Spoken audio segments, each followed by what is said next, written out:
Тя го каже така с... Почвам сега. Горещо ми е.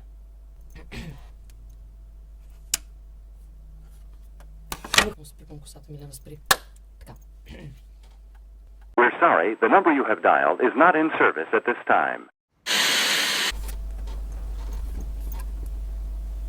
Аз не ги виждам, бе. Ти виждаш ли? Не виждам никого. Любопитковци.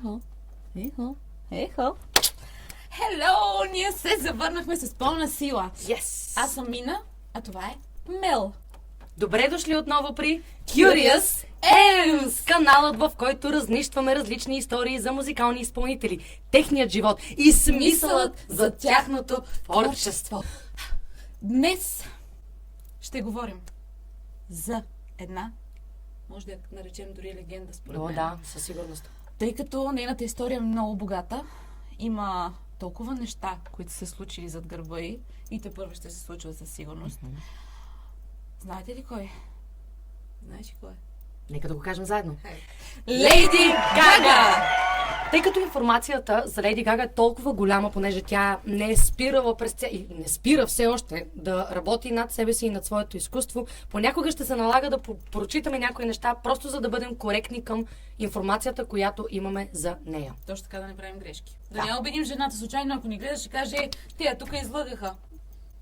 Тя ще разбере на нашия език, да. Може да си го преведе. Може, тя е била тя е била в София. Но може да е научила български. Ти да виж. Може и да се върне. Да. Заради нас и ще ни намери. Точно така. И ние ще я подгряваме. Така, мечтаем си вече тук. Нас.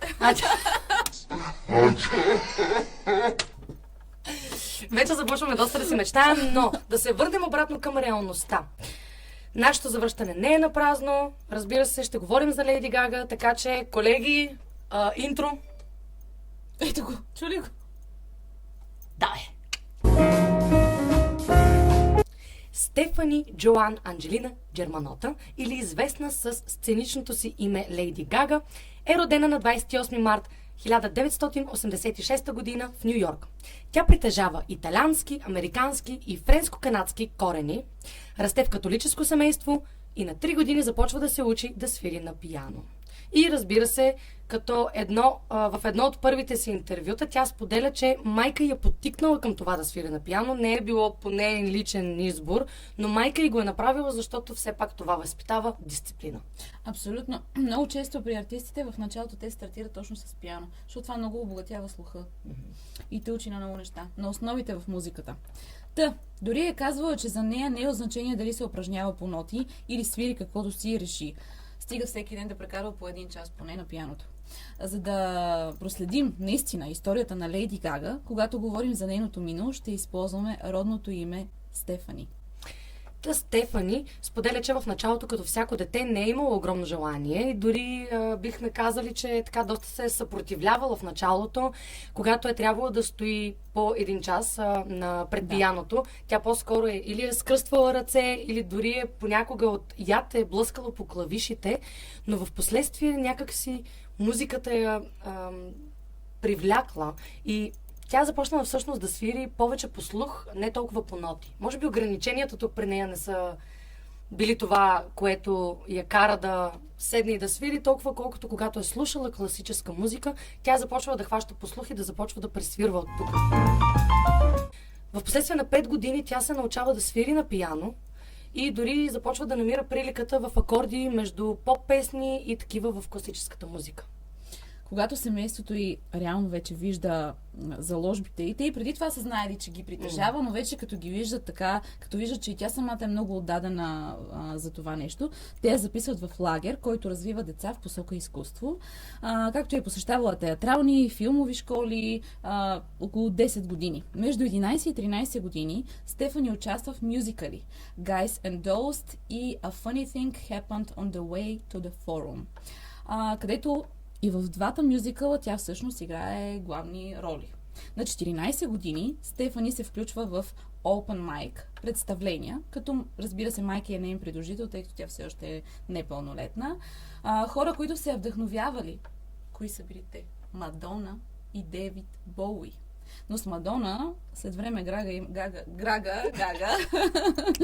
така де, Гага има леки, може да ги наречем спречквания, но за това ще говорим малко по-напред в видеото. А сега, нека се гмурнем в живота на Стефани, или както всички я познаваме, Лейди Гага.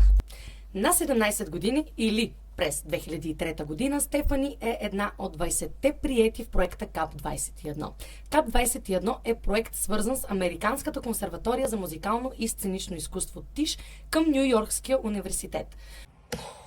Като се има предвид, че в тази академия кандидатстват хора от цял свят, местата са само 20, може да си представим, нали, всъщност за какво преливане на хора, желаящи да влязат в този проект. КАП-21 е проект, който създава и дава възможност за обучение и подготовка за мюзикали към Бродвей. Световно известни личности като Ан Хатауей и Кристен Бел също са стартирали, участвайки в този проект. Знаеш, и много ми липсва в България такова нещо. Много ми липсва, ако щеш и висше учебно заведение, където да обучават професионалисти в направление мюзикъл. Да, това всъщност го няма. Ние си имаме нашата национална музикална академия, което е страхотно. Да, но може няма просто конкретни дисциплини такива. Или по-скоро дори специалност, която да кандидатстваш. Може да коментирате според вас какво мислите за мюзикалното изкуство в България. Много ми е интересно, тъй като имаме добри мюзикали, но някак си ми се иска наистина да има добро обучение. Аз ги обожавам мюзикалите. Виж какви големи артисти реално са тръгнали от това направление в изкуството. Ти помниш ли, че ние участвахме в мюзикъл 2? Как да не помня? Ние участвахме в мюзикъл на име Кабаре. Къде музикалният театър беше страхотно изживяване. Уникално, имахме 2 премиери една след друга, имахме различни роли и двете имахме възможност всъщност да участваме в малко по-големи роли, кажи речи. И беше наистина страхотно преживяване. Да, особено най-страхотното беше, че се видях с къса руса коса. Топ! Аз се видях с дълга лилава коса и аз съм склонна да се сложа всичко на главата. Така, връщаме се обратно. Връщаме се към Лейди Гага.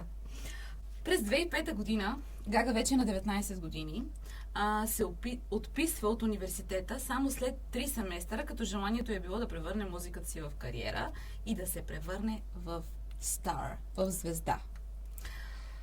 Разбира се, това става. Просто се изисква и време, и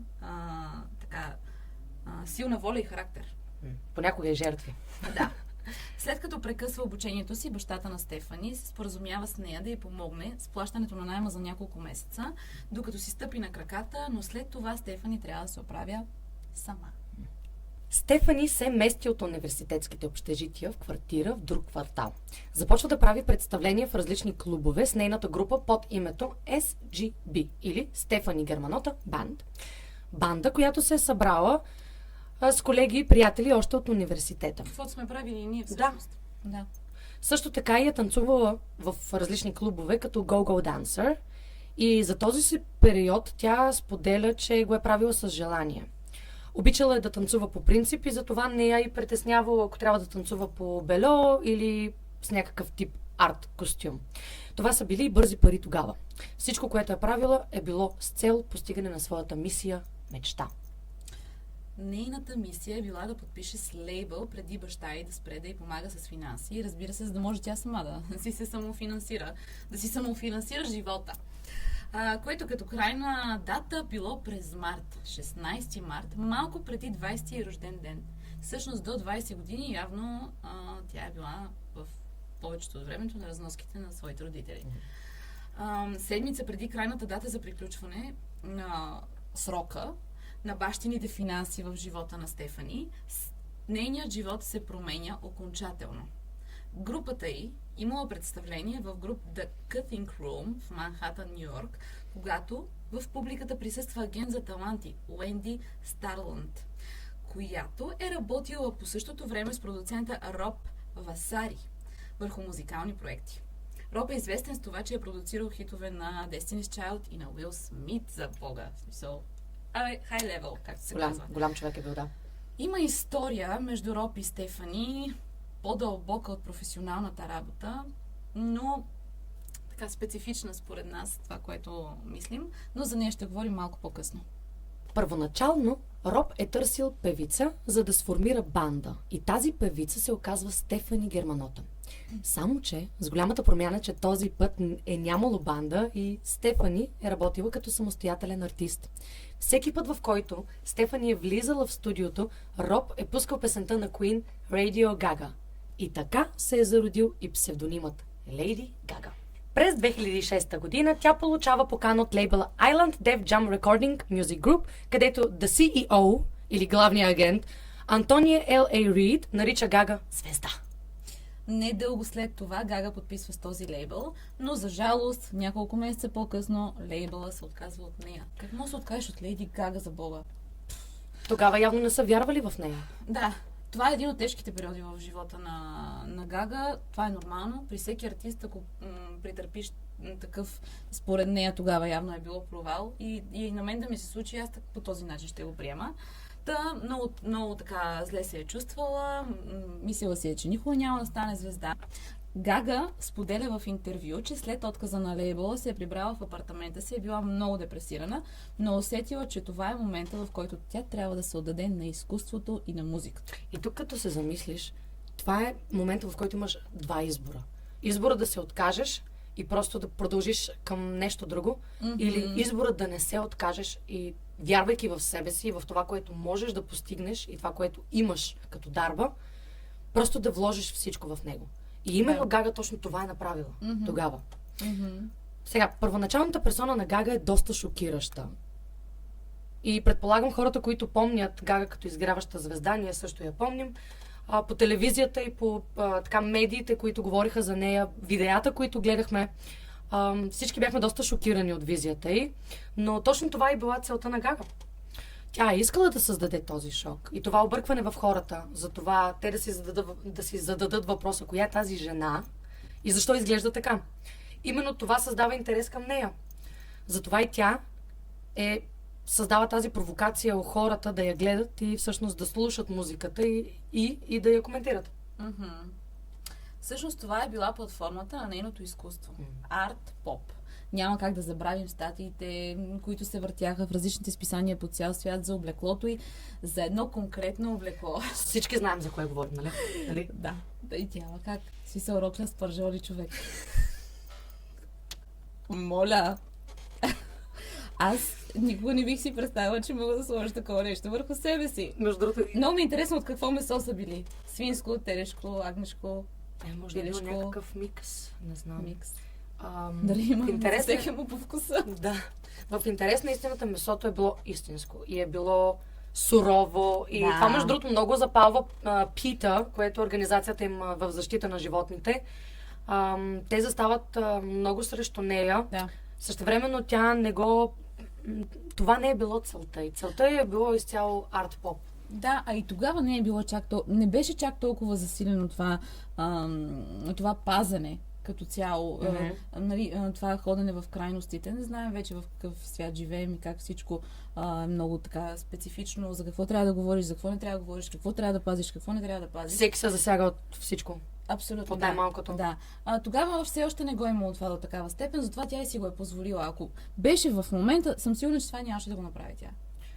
100%. Но според мен ще да го на място, сигурно. Щяха да линчуват, може би. Да. Щяха да линчуват и да се опитат да изкарат изцяло от Холивуд и от музикалната индустрия, но това Леди Гага ти не можеш просто да изкараш. Това, което ние ще разкажем днес, ще докаже защо Леди Гага е човека, който е днес тя. Нейното показване по този начин пред публиката не е ли всъщност, не можем да кажем, че до някъде създаде един тренд, който в момента хората малко или много се опитват да правят, а тя го е стартирала преди десетилетия, защото тя излезаше с перуки всякакви, а сега вече не е. Сега вече не е. Това да си с перука е все едно добро утро. Истината е, че разбира се, изкуството и музиката много възпитава и известните личности много възпитават. Те налагат много тенденции ако щеш в общуването, в абсолютно всичко. от тази гледна точка артистите трябва да са хем да се опитват да са иноватори и да правят нещо ново, хем много специфично да преценяват кое трябва да бъде показано от тях към обществото, защото особено когато си артист с такава власт, защото това е власт, популярността е власт. Ти властваш над хората, ти имаш влияние. Имаш влияние, точно така. Те двете неща вървят в синхрон. И трябва да си много така деликатен в това, кое поднасяш и кое не. Дори да бъде сензация. Да, за това и това, което Гага всъщност се стреми да прави, е да се свърже с хората по света, понеже тя осъзнава това влияние, което има. И при нея е по-скоро да помогне с това хората да се преборят с своите травми и да продължат напред, живейки щастлив живот в света в своята най-автентична форма. Нека преминем през живота в музиката и музиката в живота на Гага, тъй като те са свързани изцяло. И да видим всъщност в момента тя каква звезда стана. Откъде тръгва всичко? Откъде тръгва и докъде стига. Както разбрахме до сега, Гага е започнала да пише песни още на 13 годишна възраст. Преди да подпише с Interscope, Гага е записала песента Boys, Boys, Boys и тя твърди, че тази песен е стартирала нейната кариера. Но всъщност с големи музикални продукции започва да работи от 2005 година. Тя също е писала песни за други изпълнители. Изпълнители като Бритни Спирс, като Бейонсе, като New Kids on the Block, Fergie, Pussycat Dolls и много други. Първият хит, обаче, който изстрелва Гага към световната известност, се казва Just Dance и този хит тя прави с така познатия на всички Akon. Кратка скоба обаче и уточнение за това как са се събрали да работят заедно, защото това е важно. Всъщност, Akon е бил близък с лейбъл, в който е била Лейди Гага. Той я чува, докато тя записва в студиото и е бил толкова въодушевен и впечатлен от гласа й, че говори с нейния лейбъл да преподпише договор с него, с неговия лейбъл, лейбъла на Akon и да работят заедно. Ма чакай малко, по принцип не трябва ли, когато подпишеш един договор, да нямаш право да подписваш втори? Да. Явно при нея е имало. Да. Това е изключение, защото Akon може би Akon. Akon. Настоял е човека. Да. За всяко нещо си има начин. Зависи как подходиш. Да. Така. Това се осъществява. Всъщност Гага подписва с лейбъла на Akon и те започват да работят заедно и тя започва да записва песни не само в Ню Йорк, но вече и в Лос Анджелис. Запознава се с Редуан, който е продуцент и текстописец. Създава се и песента Just Dance. Сигурна съм, че всички я знаете. Just Dance застава начална позиция на чартовете в няколко държави по света. В тази песен и клип Гага представя себе си пред голямата световна сцена, а именно музикалната индустрия. Нейната визия, държание и закачливи текстове веднага стават център на внимание, което е нейната цел. За тази песен Гага споделя в интервю, че е измислила мелодията и текста буквално, докато е била с приятели. Нещо са се забавлявали, пък тя затанамникала някаква мелодия, измислила някакъв текст и всъщност тя още това, което споделя е, че най-забавните й песни тя ги прави в най-спокойни места, най-лежерни места, примерно в кухнята, докато готви или докато си подрежда стаята и измисля песен. На теб случва ли се такова нещо? В интерес на истината, да. Аз винаги измислям песни като, да знам, вечер, пия вино и съм преживяла някаква любовна драма. Тогава ти идва на теб музата да напишеш нещо. Да. А при мен е по-скоро просто така, все едно нещо като махало ме удря в главата и просто започвам. И независимо дали съм пред инструмент музикален или не, просто нещо се случва, но аз бързам винаги да запиша, иначе забравям. Да. Забравана. Малко след хитовата песен Just Dance се появява и Poker Face. Отново закачлива, различна и запомняща се песен. С това и песните Love Game и Папараци последваха същата слава и Гага осигури мястото си в индустрията. Хората я слушаха, говореха за нея. Тези песни са и част от първият и студиен албум, който се казва The Fame и излиза на 19 август 2008 година. Албумът стига до номер 1 по закупувания и слушания в Щатите, Канада, Англия и Австралия. И разбира се, следват 52-те награди Грами, на които 2 награди са в ръцете на Лейди Гага. И те са за най-добър албум и Poker Face за най-добра песен в категория поп, денс и електроника. Всъщност Гага ни открехна вратичката към електронния поп, който знаем днес така добре и се налага все повече и повече в световната музика. Гага е започнала, подгрявайки The Pussycat Dolls в турнето им Doll Domination и е представила и своя албум през 2009 година. Ето, всеки започва от някъде, всеки започва подгрявайки. Значи, ние може да подгряваме Гага, като дойде в София и после тя нас. Да отидем в Лос-Анджелис. Да. Времената се менят. Да, знаеш тази песен. Да, знам. Да. Живот е бумеранг. Живот е колело. Живот е живот. Мина 2023 година. Чакай, 21 век ли сме? Помниш ли? Ние 21 Stop it. Get some help. век ли сме? През същата година Гага продължава да пише песни за албума си, като го удължава и променя името му от The Fame на The Fame Monster. Оттам, между другото, се заражда и името на нейната огромна фен група, или общност от фенове, които се наричат Monsters, и тя така се ги нарича, и те така се наричат. Първата песен от този удължен албум Гага пуска месец по-рано. Песента се казва Bad Romance и това е световният хит на Гага. Почти в цял... Не почти, направо в цял свят си се става популярна. В албума се включват и песните Алехандро и Телефон, която пък е в дует с Бионсе. Това да имаш дует с Бионсе, нали, смисъл, изкачил си се по стълбичката, малко или много. Да. И разбира се, тези песни и клипове, Гага печели безброй награди с тях, от MTV, VMA и Грами. Важно е да отбележим, че албумът се продава над 9,8 милиона пъти. И през 2009 година песните на Гага се задържат в чартовете над 150 седмици подред в различни държави и нейните песни се превръщат в най-сваляните, най-теглените през интернет за годината. 11 милиона сваляния. Така, това всъщност я поставя в рекордите на Гинес. Чакай малко. До този момент ние от Curious M's засякохме няколко артисти, които са в рекордите на Гинес. И държим да отбележим, че това не е нарочно. Но, като сме тръгнали така по този път, вие дали знаете артист, който е в рекордите на Гинес, за който пък ние не сме говорили? Поставете коментар, а ние можем да направим следващото видео за него.